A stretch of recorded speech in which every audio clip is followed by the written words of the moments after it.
आनंदी, तुम्हारी 12वीं का परिणाम आ गया है। तुमने पूरे कॉलेज में प्रथम स्थान अर्जित किया है।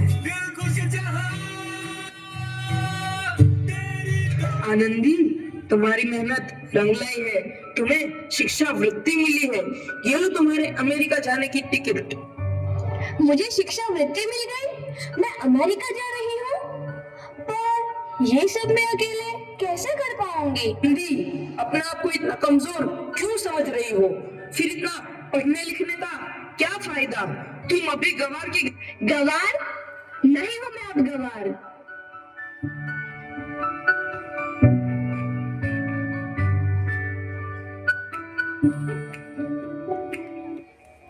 तो इस प्रकार 7 अप्रैल 1883 को आनंदी अमेरिका के पेंसिल्वेनिया के लिए रवाना हुई और 3 साल बाद उन्होंने डॉक्टर ऑफ मेडिसिन की उपाधि प्राप्त कर ली।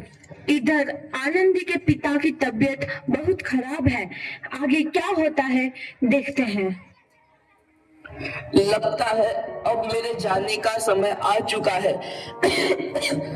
अब मैं नहीं बचूंगा। ऐसा मत बोलो।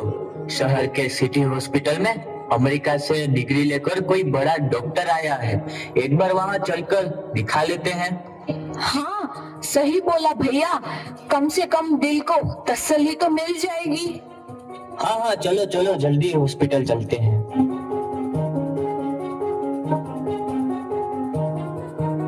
इस मरीज की हालत तो बहुत ही खराब है। कोई चमत्कार ही इसे बचा सकता है। ऐसा मत बोलो भाई। डॉक्टर साहब कब तक आ जाएंगे? लो आ गई डॉक्टर मैडम। डॉक्टर मैडम जल्दी देखिए, मरीज की हालत बहुत ही खराब है।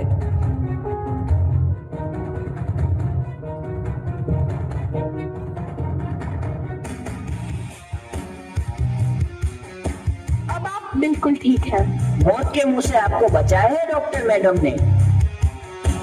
डॉक्टर साहब ने मुझे बचा लिया। मुझे मिलना है डॉक्टर साहब से। डॉक्टर साहब नहीं, डॉक्टर मैडम बोलो। डॉक्टर मैडम, उन्होंने ही तुम्हें जीवन दान दिया है। लो आ गई डॉक्टर मैडम, मिल लो उनसे। डॉक्टर मैडम, आपका बहुत बहुत धन्यवाद। आपने मेरी जान बचाई। इसके बदले में मैं गरीब भला आपको क्या दे सकता हूँ? वचन चाहिए मुझे कि कभी ये नहीं कहोगे कि लड़कियां कुछ नहीं कर सकती। वचन? ये कैसा वचन? अरे श्यामलाल, तुमने पहचाना नहीं? तुम्हारी बेटी आनंदी। आनंदी? मेरी बेटी आनंदी? डॉक्टर? हाँ बापू, वही आनंदी जिसके लिए बचपन में तूने चूल्हा और दुल्हा के अलावा कुछ नहीं सोचा था। आनंदी, आनंदी मेरी बेटी, मुझे माफ कर दे। मैं तेरा गुनहगार हूँ बेटी। नहीं नहीं बापू, वही आनंदी जिसके हाथ पीले करके तुम उसकी सारी जिंदगी काला कर देना चाहते थे। माफ कर दे मुझे मेरी बच्ची, माफ कर दे। मैं तेरा अपराधी हूँ मेरी बच्ची, माफ कर दे। नहीं बापू, मैंने तो तेरा एहसान चुकाया है। याद है ना अपना एहसान जो बचपन में तुमने मुझ पर किया था? ताने सुना सुना कर जीते जी मार डाला था मुझको। अब बोल, और किस किस को मारेगा? आनंदी बेटी, मुझे माफ कर दे मेरी बच्ची। मैं तेरा गुनहगार हूँ। बापू, आपने ही तो बोला था किताबें सिर्फ बेटों के हाथ में अच्छी लगती है, बेटियों के हाथ में तो सिर्फ मेहंदी। बेटों और बेटियों में फर्क करना दो आंखों में फर्क करने समान है। एक का पढ़ना और दूसरे का ना पढ़ना सामाजिक अंधकार है बापू, सामाजिक अंधकार। उपकार मांगता हूँ मैं तुझ जैसी बेटी का, जिसने सारी उम्र मुझसे कुछ ना मांगा तो सिर्फ बराबरी का दर्जा। वरना सच तो यह है कि मैं तेरी माफी के लायक भी ना हूँ।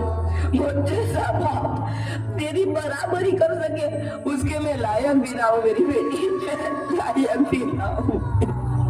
अपने बापू को क्या माफ नहीं करोगी आनंदी?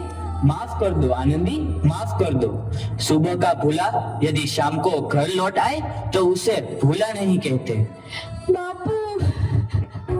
तो इस प्रकार आनंदीबाई जोशी ने अपनी मेहनत और अटूट इरादे से न केवल भारत की पहली महिला डॉक्टर बनी, बल्कि आगे चल के उन लड़कियों के लिए सुनहरा रास्ता दिखा गई जो जीवन में कुछ करना चाहते थे।